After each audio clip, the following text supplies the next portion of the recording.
আমারই যাই এই জায়গাতে আমি রাত্রে দিনেও থাকি। কী বলবো ভাই, বলার ভাষা পাচ্ছি না, সত্যি বলা মানে খুব শঙ্কার মধ্যে আছে।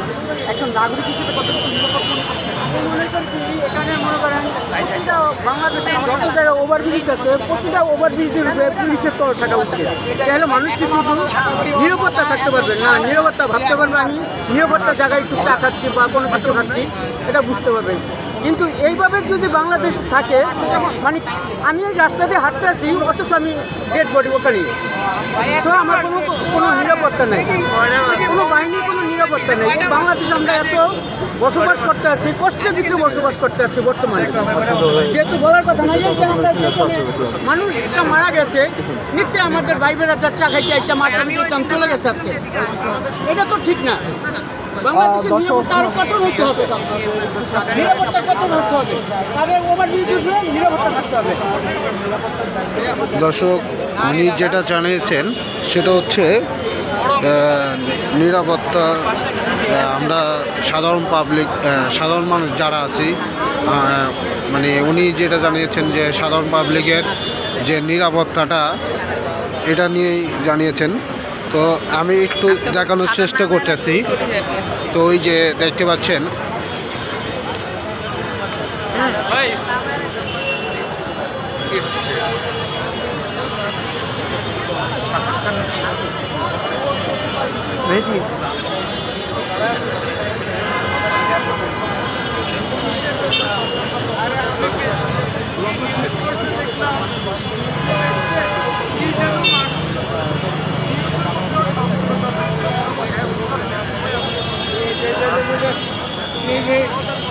তো আমি আর একটু দেখানোর চেষ্টা করি।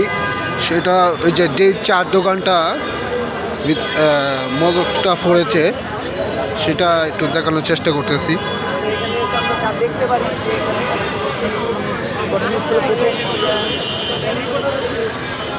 দেখতে পাচ্ছেন এই যে এই চার দোকানটায় মদকটা পড়েছে।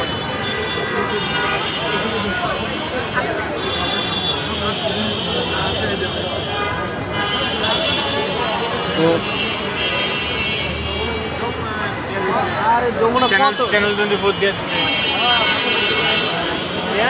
আমরা আরো কিছু মানুষের বক্তব্য শুনবো, দেখতে থাকি। মুক্তিযুদ্ধে চলে যাও। আচ্ছা, কি কি হয়েছে একটু বলুন তো, এখানে কোথা থেকে বোমটা নিক্ষেপ করা হয়েছিল, এ ব্যাপারে কিছু জানেন? আমরা এখনো জানতে পারিনি, কিন্তু আমরা বাংলাদেশ জাতীয়তাবাদী ছাত্রদল ঢাকা মহানগর উত্তর হাতিঝিল থানা ইউনিট আমরা এখানে উপস্থিত নিয়েছি। আমাদের মেন কথা হচ্ছে যে যিনি মারা গিয়েছেন তিনি কি আপনার দলের কর্মী কিনা, ছাত্র দলের কেউ কিনা? দলের কর্মী না, তিনি সাধারণ জনতা। আচ্ছা আচ্ছা। তো আমার একটাই কথা যে বাংলাদেশ মুক্তিবাদ, স্বৈরাচার, বিপাদ চাই, ঠিক আছে? আর বাংলাদেশে যে এরকম দর্শক, আমরা এগুলা ঠিক হচ্ছে না, ঠিক আছে? আমরা দেখছিলাম